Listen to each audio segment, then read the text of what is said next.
Hi friends, எல்லோரும் எப்படி இருக்கீங்க?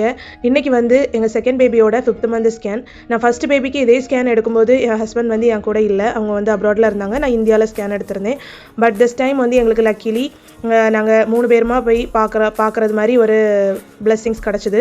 நாங்கள் காலையிலே வந்து ஹாஸ்பிட்டல் ரீச் ஆகும்போதே 11:30 கிட்ட ஆகிட்டு, அதுக்கப்புறம் என்ட்ரியில் டாக்டரை பார்க்குறதுக்கான ரெசிப்ட்லாம் எடுத்துகிட்டு நாங்கள் வந்து ஃபஸ்ட்டு டாக்டரை பார்க்க போனோம். அதுக்கு முன்னாடி வந்து இந்த சிஃபா விண்டர் கேர் அப்படிங்கிற மாதிரி நிறைய போட்டு வச்சுருந்தாங்க. அப்படின்னா இது ஒரு காம்போ மாதிரி நிறைய டெஸ்ட்டு வந்து ஒரு குறிப்பிட்ட ப்ரைஸ் ரேஞ்சில் எடுத்து கொடுப்பாங்க அப்படிங்கிற மாதிரி இருந்துச்சு. அதெல்லாம் அப்படியே லைட்டாக பார்த்துட்டு நாங்கள் செகண்ட் ஃப்ளோரில் டாக்டரை பார்க்குறதுக்காக லிஃப்ட்டில் வந்து ஏறி போயிட்டோம். பிஃபோர் தட் என் பொண்ணு வந்து அந்த ஃப்ளோர்லேயே வந்து வாட்டர் டேங்க் அந்த இது இருந்துச்சு, அதில் வந்து அவங்க தண்ணி குடிக்க போகிறேன் அப்படின்னு சொல்லிட்டு இருந்தாங்க. அப்புறம் அவங்கள எப்படியோ கூட்டிகிட்டு நாங்கள் வந்து டாக்டரை பார்க்குறதுக்கு அந்த ரெசிப்ட்டை நான் அவங்க டோரில் வச்சுட்டேன். அதுக்கப்புறம் கொஞ்சம் நேரம் வந்து அதுக்கு பக்கத்தில் இன்னொரு கேபின் இருந்தது, அந்த சேரில் உட்காந்து கொஞ்சம் அட்டகாசம் பண்ணிகிட்டு இருந்தாங்க. இன்றைக்குமே வந்து ஹாஸ்பிட்டல் அந்தளவுக்கு யாருமே இல்லை, பேஷண்ட்ஸ் ரொம்ப அதிகமாக இல்லை. எப்போவுமே இந்த ஹாஸ்பிட்டலுக்கு வரும்போது வந்து ரொம்ப ஹோம்லியாக ஃபீல் ஆகும். ஏன்னா ஒரு ஹாஸ்பிட்டல் ஃபீலே இருக்காது, ரொம்ப அமைதியாக ரொம்ப நல்லாயிருக்கும், ரொம்ப கேரும் பண்ணுவாங்க, நல்லாயிருக்கும் ட்ரீட்மெண்ட்டு. ஸோ நாங்கள் அப்படியே கொஞ்சம் நாங்கள் இந்த நேரம் டைம் ஸ்பெண்ட் பண்ணிகிட்டு இருந்தோம். வேறு எங்கள் ஹாஸ்பிட்டல் வாலில் வந்து நிறைய போஸ்டர்ஸ் வந்து ஒட்டி வச்சுருந்தாங்க. அதை பார்த்துட்டு எங்கள் பொண்ணு வந்து ஒன்று ஒன்றா சொல்லிக்கிட்டே இருந்தாங்க. அப்புறம் எனக்கு பார்க்குற டாக்டருக்கு கூட இருப்பாங்களா நர்ஸ், அவங்க வந்து ரொம்ப நல்லா பேசுவாங்க. அவங்க வந்து என் பொண்ணுக்கிட்ட எப்போ போனாலுமே ஏதாவது ஒன்று கேட்பாங்க. இந்த வாட்டியுமே அவங்க வந்து பேசிகிட்டு இருந்தாங்க, அதை பற்றி அவங்க சொல்லிக்கிட்டு இருந்தாங்க. அப்புறம் ஃபைனலி என்னை வந்து ஸ்கேன் பண்ணுற ரூமுக்கு முன்னாடி வந்து வெயிட் பண்ண சொன்னாங்க. பட் ஸ்கேன் வந்து அங்கே இல்லை, அவங்க வந்து அனாமலி ஸ்கேனுக்காக பேஸ்மெண்ட்டில் இருக்க ஒரு எக்ஸ்ரே ரேடியேஷன் அந்த இதுக்கு வந்து அனுப்பிவிட்டாங்க. அங்கே போயிட்டு கொஞ்சம் ஒரு 5 minutes வெயிட் பண்ண பிறகுமே உடனே ஸ்கேனுக்கு கூப்பிட்டுட்டாங்க. ரொம்ப வெயிட்டிங்லாம் இல்லை. வேறு பிளெஸ்ஸிங்காக எங்களுக்கு வந்து ஒவ்வொரு பார்ட்டுமே பேபியோடதை காமிச்சிட்டு ப்ளஸ் அந்த வீடியோவையுமே நீங்கள் ஷூட் பண்ணிக்கோங்க அந்த மாதிரி சொன்னாங்க. அது வந்து ரொம்ப ஹாப்பியாக இருந்துச்சு. ஏன்னா இது வந்து எங்கள் ஃபஸ்ட் பேபிக்கு நாங்கள் எடுத்து வைக்க முடியலை. இது வந்து ரொம்ப பெரிய மெமரியாக எங்களுக்கு ஃபீல் ஆச்சு. ரொம்ப ஹாப்பியாக இருந்தது. அவங்க அப்பா அப்புறம் என் குழந்தையுமே ஃபஸ்ட்டு பார்த்தாங்க, அவங்களுக்குமே ரொம்ப ஹாப்பியாக இருந்தது. அப்படியே அந்த ஸ்கேனை முடிச்சுட்டு நாங்கள் வந்து வீட்டுக்கு வந்துட்டோம். நெக்ஸ்ட்டு வந்து ஒரு பிளட் டெஸ்ட்டுக்கு எழுதி கொடுத்துருந்தாங்க, அதை வந்து ஒரு 1 week கழித்து வர சொன்னாங்க. அதுக்காக திருப்பியுமே நாங்கள் அங்கே போக வேண்டியது இருந்துச்சு. 1 week later. இன்றைக்கி வந்து 1 week கழித்து வர சொன்னால் அந்த பிளட் டெஸ்ட்டுக்காக தான் நாங்கள் வந்து மார்னிங்கே போயிட்டுருக்கோம். இது வந்து ஃபாஸ்டிங்கில் கொடுக்க வேண்டிய பிளட் டெஸ்ட்டு.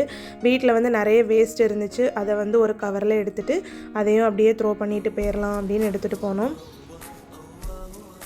ஆக்சுவலாக இங்கே இருக்க நிறைய பில்டிங்கில் வந்து வேஸ்ட்டை நம்ம இப்படி வெளியில் வந்து கொண்டு போடுறது மாதிரி உள்ள எந்த இதுவுமே இருக்காது. பட் நாங்கள் இப்போ இருக்க பில்டிங்கில் வந்து இந்த மாதிரி இருக்குது. வேறு எல்லாத்துலையும் எப்படி இருக்குன்னா, மெயினாக நம்ம எந்த ஃப்ளோரில் இருக்கோமோ அந்த ஃப்ளோரில் ஒரு பெரிய டோர் மாதிரி இருக்கும், அதுக்கு பக்கத்தில் ஒரு டஸ்ட்பின் வச்சுருப்பாங்க. அங்கே கொண்டு போட்டாலே போதும், அங்கே இருக்க ஹாரிஸ் வந்து எடுத்து கீழே கொண்டு வச்சுருவாங்க. பட் இந்த பில்டிங்கில் மட்டும் இந்த மாதிரி நம்ம கீழே கொண்டு வந்து போடுறது மாதிரி ஒரு சிச்சுவேஷன் இருந்துச்சு. அதுக்கப்புறம் இந்த பிளட் டெஸ்ட்டுக்கு என்னென்னா ஏர்லி மார்னிங்னால சரி ஓகே நம்ம நடந்து போகலாம். ஏற்கனவே எங்கள் முந்தின நாள் வந்து நல்லா ரெயினும் இருந்துச்சு, அதனால் கிளைமேட் நல்லா இருந்தது, பக்கம் தானே நம்ம ஒரு வாக்கிங் மாதிரி போயிடலாம் அப்படின்னு சொல்லிட்டு நாங்கள் வாக் பண்ணி தான் போனோம்.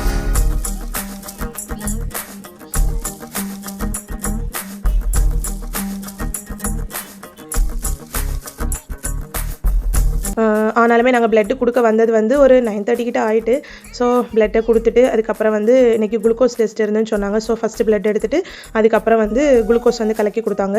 அதை குடிச்சிட்டு ஒரு 2 hours கழிச்சு வாங்க அந்த மாதிரி சொல்லியிருந்தாங்க. இது வந்து சேம் ஹாஸ்பிட்டல்லே ஃபஸ்ட்டு ஃப்ளோரில் இருக்கக்கூடிய லெபார்ட்டரியில் தான் கொடுக்கணும். நம்ம இங்கே எங்கேயுமே ஸ்கேனுக்கோ பிளட் டெஸ்ட்டுக்கோ வெளியில் எங்கேயுமே அலைய வேண்டியது இருக்காது. அது வந்து ரொம்ப ஒரு நமக்கு ஒரு பாசிட்டிவ் சைடுன்னே சொல்லலாம். அதுக்கப்புறம் அவங்க கலக்கி கொடுத்தாங்க அந்த ஜூஸு. இது வந்து இந்தியாவில் குடிக்கும்போது எனக்கு சுத்தமாகவே பிடிக்காது. பட் இங்கே வந்து ரொம்ப டேஸ்ட்டாக இருந்து ஒரு பைனாப்பிள் ஃப்ளேவரில் கொடுத்துருந்தாங்க. அப்புறம் அப்படியே வர வழியில் ஹஸ்பண்ட் வந்து ஃபிஷ்ஷும் வாங்கிட்டு வந்துட்டாங்க. இன்றைக்கி வந்து ரொம்ப ஃப்ரெஷ்ஷான ஃபிஷ் வந்து கிடச்சிது. நல்ல பாறையில் வந்து ரொம்ப குட்டி சைஸு பாறை, பூச்சின்னு சொல்லுவாங்க, அந்த மாதிரி ஒரு ஃபிஷ்ஷு கிடச்சிது. அதை நல்லா கழுவி ஃப்ரைக்கும் குழம்புக்குமா எடுத்து வச்சுட்டு அந்த 2 hours எல்லாம் சமைச்சு முடிச்சுட்டு அதுக்கப்புறம் திருப்பியுமே பிளட் வந்து கொடுக்க போயிட்டோம். அதுக்கப்புறம் இதுக்காக ஒரு 1/2 hour கிட்ட வெயிட் பண்ண சொல்லியிருந்தாங்க. ஸோ ரிப்போர்ட் வரது வரைக்கும் வெயிட் பண்ண முடியாததுனால நான் வீட்டிலே தோசை சாம்பார் எல்லாமே டிஃபன் பாக்ஸில் எடுத்து கொண்டு போயிட்டேன். அதை தான் நான் இருந்து சாப்பிட்டுட்டு இருந்தேன். அதுக்கப்புறம் அந்த கேப்பில் என் பொண்ணு வந்து அங்கே விண்டோ கிட்டே இருந்து கொஞ்சம் விளையாடிட்டு இருந்தாங்க.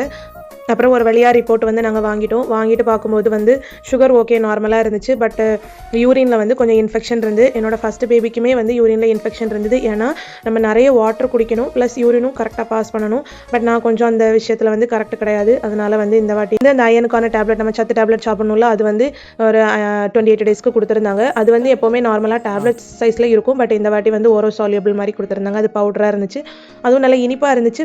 பட் க்ளூட்டன் ஃப்ரீன்னு போட்டிருந்தாங்க. அது என்னென்னலாம் எனக்கு தெரியல. நெக்ஸ்ட் வந்து 1 மந்த் கழிச்சு வாங்க அப்படிங்கிற மாதிரி சொல்லியிருந்தாங்க. ஓகே அப்படின்னு சொல்லி வீட்டுக்கு வந்து நாங்கள் லஞ்செலாம் முடிச்சுட்டு அந்த டே வந்து ரொம்ப சூப்பராகவே போச்சுது. இந்த வீடியோ உங்களுக்கு பிடிச்சிருக்கும் அப்படின்னு நான் நம்புகிறேன். நம்ம சேனலை சப்ஸ்கிரைப் பண்ணி, லைக் பண்ணி, கமெண்ட் பண்ணி சப்போர்ட் பண்ணுங்கள். இப்போ வரைக்கும் சப்போர்ட் பண்ணிகிட்டு இருக்க எல்லாருக்குமே ரொம்ப பெரிய thanks. Thank you so much. Thanks for வாட்சிங்.